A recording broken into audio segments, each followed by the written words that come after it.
அனைவருக்கும் முதல்ல என்னுடைய வணக்கம்.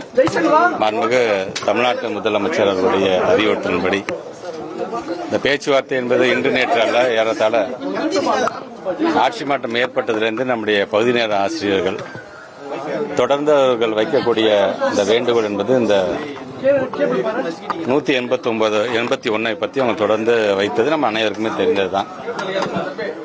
இன்றைய காலை கூட நம்முடைய மாண்புமிகு தமிழ்நாட்டுடைய முதலமைச்சர் தொடர்ந்து ஒட்டுமொத்த தமிழ்நாட்டு மக்களுக்காக பொங்கலுக்கான வாழ்த்து செய்தியை சொல்லிய பிறகு நான் நம்முடைய மாண்புமிகு துணை முதலமைச்சர் அவருடைய இல்லத்திலே சந்தித்த பொழுது அவர்களை பார்த்து கேட்கும் போதெல்லாம் கேட்கக்கூடிய கேள்வி, பகுதி நேர ஆசிரியர்களுடைய போராட்டம் என்ன ஆனது, இடைநிலை ஆசிரியர்களுடைய போராட்டம் என்ன ஆனது, அது சார்ந்து என்னென்ன பேச்சுவார்த்தை எல்லாம் நடந்தது என்று அவர்கள் கேட்டபொழுது நாங்கள் சொன்னோம், தொடர்ந்து இந்த 4 வருடமாக நம் மீது வைத்திருக்கிற நம்பிக்கையின் அடிப்படையில் தான் ஒவ்வொரு முறையும் அவர்கள் போராட்டத்தில் இருக்கும் பொழுது அவர்களை அழைத்து பேசும் பொழுதெல்லாம் பல்வேறு கருத்துக்களை நம்மிடம் வைப்பது வழக்கம். அது அவருடைய உரிமையாக நம் மீது வைத்திருக்கின்ற நம்பிக்கையாகத்தான் அதை நாங்களும் பார்த்து கொண்டிருக்கின்றோம். ஆனால் தான் பகுதி நேர ஆசிரியர்கள் என்று வரும்பொழுது முதல் முறையாக நாம் ஆட்சி மாற்றம் ஏற்பட்ட பிறகு, ஏன்னா ஒரு 5000 ரூபாயில் தான் அவங்க பணிக்கே சேர்ந்தாங்க. ஆனால் தொடர்ந்து இன்றைக்கு அது 12,500 ரூபாயாக, அதாவது 2,500 ரூபாயை நாம் உயர்த்தி அது 12,500 ரூபாயாக அது வரைக்கும் இன்னைக்கு வந்தபொழுது இதை வைத்து எங்களால் எப்படி குடும்பம் நடத்த முடியும் என்கின்ற அளவிற்கான அவருடைய நியாயமான கோரிக்கை. உங்களுக்கே தெரியும், நம்முடைய SSA ஃபண்ட் என்று வரும்பொழுது நம்முடைய ஒன்றிய அரசு நமக்கு வழங்க வேண்டிய ஃபண்ட் 60:40 ரேஷியோ பல்வேறு காரணங்களில் சொல்லி இதில் கையெழுத்து போட்டால் தான் பணம் தருவேன், அதில் கையெழுத்து போட்டால் தான் பணம் தருவேன் என்று சொல்லும்போது இந்த 2 வருஷமாக நம்மளுடைய பள்ளிக்கல்வித்துறைக்கு என்று வர வேண்டிய ஏறத்தாழ 3,548 கோடி ரூபாய் இன்னும் நமக்கு வராமல், அந்த 3,548 கோடி என்று வரும்பொழுது அதை அரசாங்கமே ஏற்றுக்கொள்ளும், உங்களுடைய கொள்கை முடிவுக்கெல்லாம் நாங்கள் கட்டுப்பட மாட்டோம் என்று நம்முடைய தமிழ்நாட்டு முதலமைச்சருடைய அந்த உறுதி. எது எப்படியாக இருந்தாலும் நம்மை நம்பி வருகை தந்திருக்கின்ற ஆசிரியர் பெருமக்களாக இருந்தாலும் சரி, அதன் மூலம் பயன்பட்டுக் கொண்டிருக்கின்ற மாணவ செல்வங்களுக்கும் நிதியை அரசாங்கமே அதை ஏற்றுக்கொள்ள வேண்டும் என்று சொல்லும் பொழுது கூடுதல் ஒரு நிதி நெருக்கடியாக, கூடுதல் ஒரு செலவினமாகத்தான் அது இருந்தது என்று சொன்னாலும், நம்மை நம்பி இருக்கக்கூடிய பகுதி நேர ஆசிரியர்களுக்கு நம்மால் முடிந்தே நாம் செய்தாக வேண்டும். பொங்கல் வாழ்த்து செய்தி என்பது வெறும் வாழ்த்தாக மட்டும், வெறும் மகிழ்ச்சி என்பது வார்த்தையில் மட்டும் இல்லாமல் ஒட்டுமொத்த தமிழமும் மகிழ்ச்சியோடு இருந்திட வேண்டும்.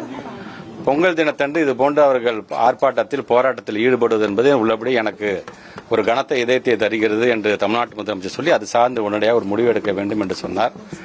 அதனால் தலைமைச் செயலகத்துக்கு உடனடியாக என்னையும் அழைத்துக் கொண்டு அங்கே இருக்கின்ற அதிகாரிடம் பேசிய பொழுது அடுத்த கட்டமாக நம்ம என்ன செய்யலாம் என்று சொல்லும் பொழுது நான் எடுத்து சொன்னேன், அவர்களை பொறுத்தவரைக்கும் எங்களுக்கு முழு நேரம் என்பதை உறுதிப்படுத்திட வேண்டும், எங்களுக்கான பணியை நீங்கள் உறுதி செய்திட வேண்டும் என்பதுதான் அவருடைய முதல் கோரிக்கையாக இருக்கிறது என்று சொல்லும்பொழுது அது சார்ந்து அதிகாரிகள் ஒரு சில பேர் ஒரு சில கருத்துக்கெல்லாம் எங்கள் எடுத்து சொன்னார்கள்.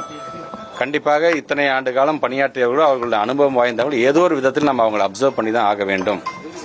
அதற்கண்டு இப்போ இவங்களும் பார்த்தீங்கன்னா நிறைய மாநிலத்தினுடைய தீர்ப்புகள்லாம் எங்களிடம் காமிச்சிருக்காங்க. எங்களுக்கும் அதற்கான கருத்துக்கெல்லாம் எடுத்து சொல்லும் பொழுது அந்த கருத்தை நாம் எப்படி பின்பற்றலாமா, அது சார்ந்து நாம் பின்பற்றும் பொழுது முழு நேரம் என்று வரும்பொழுது முழுமையாக இவர்களை நாம் பணியில் ஏற்றுக்கொள்ளும் பொழுதும் அது சார்ந்து நமக்கு வேறாச்சும் சட்ட சிக்கல்கள் வருமா என்கின்ற விதத்தில் சொன்னபோது அவங்க சொன்னாங்க, சார் எங்களை விடுங்க சார், உங்களோட லா டிபார்ட்மெண்ட்டை நாங்கள் உட்காந்து எங்களுடைய கருத்துக்களை சொல்லியிருக்கேன்னு சொன்னாங்க. அதுக்காக மீட்டிங்கும் கண்டிப்பாக நாங்கள் அரேஞ்ச் பண்ணுவோம். ஸோ இடைக்காலமாக இந்த போராட்டத்தை அவர்கள் முடிவு செய்து முடித்து அவர்கள் ஊருக்கு நீங்கள் மகிழ்ச்சியாக செல்லிட வேண்டும் என்பதற்காக ஆட்சி மாற்றம் ஏற்பட்ட பிறகு எப்படி 2,500 ரூபாயை நாம் உயர்த்தி அது 12,500 அதை மாற்றினமோ, இப்பொழுது கூடுதலாக மீண்டும் ஒரு 2,500 ரூபாயை உயர்த்தி அதை 15,000 ரூபாயாக நாம் உயர்த்திட வேண்டும் என்கின்ற அந்த ஒரு முடிவை இன்னைக்கு நம்முடைய தமிழ்நாட்டுடைய முதலமைச்சர் அறிவித்திருக்கிறார்கள். ஆக அதோடு சேர்ந்து இவர்களுடைய கோரிக்கை என்பது ஒரு 200 குடும்பங்கள் இதுவரைக்கும் மறைந்தே போயிருக்கிறார்கள், அந்த குடும்பம் சார்ந்தும் நீங்கள் ஏதாச்சும் நீங்கள் செய்திட வேண்டும் என்கின்ற கோரிக்கையை வைத்திருக்கிறார்கள். அதை நம்முடைய தமிழ்நாட்டு முதலமைச்சருடைய கவனத்துக்கு கொண்டு சென்று, ஏன்னா அவர்களும் எங்களுடைய ஆசிரியர் இனம்தான், எங்களுக்காக உழைத்த இனம்தான், அந்த 200 குடும்பங்களுக்கு நம்மளால் என்ன செய்ய முடியும் என்பதையும் அதை கடந்து ஆலோசித்து அதை அந்த முடிவை நல்ல முடிவை நாங்கள் எடுப்போம் என்ற நம்பிக்கை எங்களுக்கு இருக்கின்றது. அதேபோன்று மருத்துவ காப்பீடு என்று வரும்போது நாம் ஏற்கனவே நம்ம 2 ஆண்டுகளுக்கு முன்பு அதை அறிவித்திருக்கணும். அதுக்கான நடைமுறை எப்படி இருக்குது என்று கேட்டார்கள். இன்னைக்கு அது சார்ந்தும் நம்முடைய தமிழ்நாட்டு முதலமைச்சர் முன்பு நாங்கள் விவாதத்தில் ஈடுபட்ட பொழுது அது நம்முடைய அரசு ஊழியர்கள் சார்ந்து என்ன நம்ம ஒரு மருத்துவ காப்பீடு இருக்கோ அதே இதில் இவங்களையும் நம்ம அப்சர்வ் பண்ணிக்கலாம், அதுக்கான பணியை நாம் உடனடியாக அதை தொடங்கிவிடலாம் என்றும் சொல்லியிருக்கிறார்கள். இவர்களுடைய நீண்ட நாள் கோரிக்கையாக இருந்த மே மாதத்திற்கான எங்களுக்கு சேலரி வர வேண்டும், வந்தால் கொஞ்சம் நல்லா இருக்கும் என்று அவங்க சொல்லும் பொழுது தமிழ்நாட்டு முதலமைச்சர் அவரோட உட்காந்து பேசும்போது சொன்னாங்க, இல்லை மே மாதம் மட்டும் ஒரு ஹாஃப் சேலரி நம்ம கொடுக்கலாம் அப்படிங்கும்போது கூட இப்போ அவங்க பேசும்போது சார் ஹாஃப் சேலரினா 7,500 வச்சு நாங்கள் என்ன பண்ணுவோம், தயவுசெய்து அதையும் நீங்கள் வந்து கன்சிடர் பண்ண வேண்டும் என்று சொன்னபோது அவங்க நான் கொஞ்சம் வெயிட் பண்ணுங்க என்று சொல்லி உடனடியாக முதலமைச்சருடைய கவனத்துக்கு அதை கொண்டு செல்லும்போது இப்போ உடனடியாக அவர்களும் அதிகாரிகளும் உட்கார்ந்து பேசி மே மாதத்தில் 10,000 ரூபாய் சேலரி அவங்களுக்கு இப்போதைக்கு நீங்கள் நிர்ணயிங்க என்று சொல்லியிருக்கார்கள். நாங்கள் எல்லாமே சொல்கிற மாதிரி அவங்களை எப்படி நாங்கள் இப்போ நாங்கள் பேசுறது வந்து இந்த இடைக்கால நிவாரணமாக நாங்கள் அறிவிக்கிறோமோ அவங்க கேட்கக்கூடிய முழுமையாக நாங்கள் தேர்தல் வாக்குறுதியில் சொல்லக்கூடியது என்ன என்பதையெல்லாம் தமிழ்நாட்டுடைய முதலமைச்சர் தொடர்ந்து இவர்களுக்காக இத்தனை ஆண்டு காலம் எங்களை நம்பி இருக்கிறவர்களை கைவிடாமல் அதையும் நாங்கள் கூடியவர்கள் செய்வதற்கான எல்லா நடவடிக்கையும் நாங்கள் எடுப்போம் என்பதை மட்டும் இந்த நேரத்தில் நான் சொல்ல நான் கடமைப்பட்டிருக்கின்றேன். ஆக வருகை தந்திருக்கின்ற நம்முடைய பகுதி நேர ஆசிரியர் சங்கத்தை சார்ந்தவர்கள் தொடர்ந்து எங்களை நம்பி வந்திருக்கிறார்கள். சார் உங்களை தான் சார் நம்புறோம், நீங்க செய்வீங்கன்னு நம்பிக்கை இருக்குன்னு, அதனால தான் நாங்கள் போராட்டமே நடத்துறோம். நாங்கள் காது கொடுத்து நீங்க கேட்கறதுனால தான், உட்கார்ந்து பேசுறதுனால தான் இந்த போராட்டம் என்பது உங்களுடைய கவனத்தை ஈர்ப்பதற்காக என்று அவங்க சொல்லும்போது அந்த உணர்வை எங்களால் புரிந்து கொள்ள முடிகிறது. அவரிடம் நான் மீண்டும் சொல்கின்றேன், நீங்கள் கவலைப்பட வேண்டாம். தமிழ்நாட்டுடைய முதலமைச்சர் செய்ய வேண்டும் என்கின்ற எண்ணம் கொண்டவர்.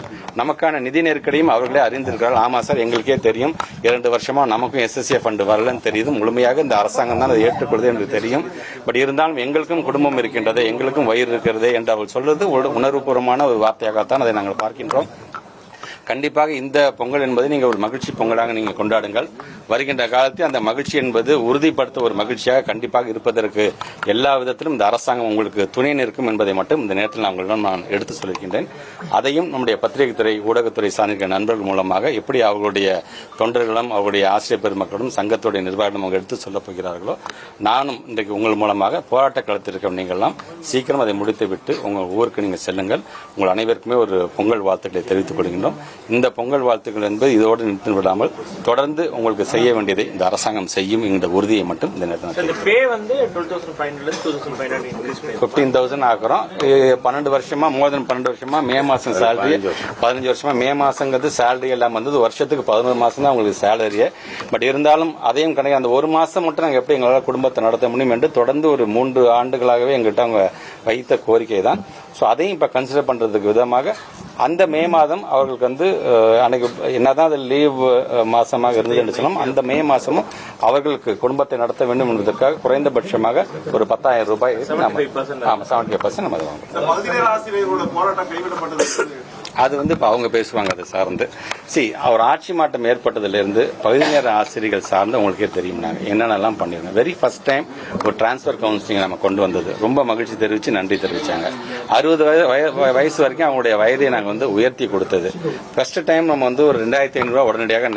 ஸோ இன்னைக்கு நமக்கு ஒன்றிய அரசிலிருந்து வர வேண்டிய நிதிகள்லாம் வந்துச்சு. இவங்க கேட்ட இதெல்லாம் இவங்க கேட்காமலே இதை செய்யக்கூடியதுக்கான அனைத்து வழிவகையும் இவங்களுக்கு இருந்தது என்று சொல்லும் பொழுது ஏதோ ஒரு விதத்தில் நமக்கான அந்த நிதி நெருக்கடியை ஒன்றிய அரசு வழங்கி கொண்டுதான் இருக்கின்றது. பட் அதையும் நம்முடைய தமிழ்நாட்டு முதலமைச்சர் நான் ஒரு கை பார்க்கிறேன் என்ற விதத்தில் தான் இன்றைக்கு நம்முடைய பகுதி நேர ஆசிரியர்கள் பின்பு அவங்க நிற்கிறார்கள் என்பதை மட்டும் இந்த நேரத்தில் நான் தெரிவித்துள்ளேன். முழு நேரமாக விஷயங்களுக்கு அறிவிங்க, அதுக்கப்புறம் எங்களை அப்சர்வ் பண்ணுங்க என்று சொல்லியிருக்காங்க. பகுதி நேர ஆசிரியர்கள் தானே அப்படி தயவுசெய்து நினைச்சிடக்கூடாது. ஏன்னா பகுதி நேர ஆசிரியர்கள் வந்து இவங்க தான் ஒரு டிசர்வ்டு ஒரு டீச்சர்ஸ் கம்யூனிட்டியாகத்தான் நான் இவங்களை நாங்கள் பார்க்கிறோம். ஏன்னா என்னதான் வாரத்தில் 3 நாட்கள் அரை நாட்கள் என்று சொன்னாலும் மற்ற வேலைகளையும் சேர்த்து பார்க்கக்கூடியவராக இதிலே பாத்தீங்கன்னா கணினி ஆசிரியர்கள் இருக்கிறாங்க, இதிலே பாத்தீங்கன்னா உடற்கல்வி ஆசிரியர்கள் இருக்காங்க, இதிலே பாத்தீங்கன்னா சிறப்பு ஆசிரியர்கள் இருக்கிறாங்க, ஓவியம் வரையறவங்க இருக்கிறாங்க. இப்படி இருக்கக்கூடிய அனைத்து டீச்சர்ஸுமே ஏதோ ஒரு விதத்தில் நாங்கள் அப்சர்வ் பண்ண வேண்டியதான். ஸோ அந்த அப்சர்வ் பண்றதுக்கு இப்போ அவங்க சொல்ற மாதிரி எங்ககிட்ட இருக்க லீகல் டீமோ எங்கள்கிட்ட இருக்க லீகல் கருத்துக்களை நம்மளுடைய அரசாங்கத்துடைய லீகல் டீமோட நாங்கள் உட்காரணும் என்று சொல்லியிருக்காங்க. மிக விரைவாக அதற்கான அந்த கூட்டத்தை ஏற்பாடு பண்ணும்போது அது சார்ந்து இப்போ அவங்க ஒன்று கேட்கறாங்க, நாங்கள் ஒன்று கேட்கும்போது வயா மீடியாவை அதை கண்டிப்பாக நாங்கள் முடித்து தருவோம் என்பதை நான் தெரிவிச்சுக்கிறேன். நான்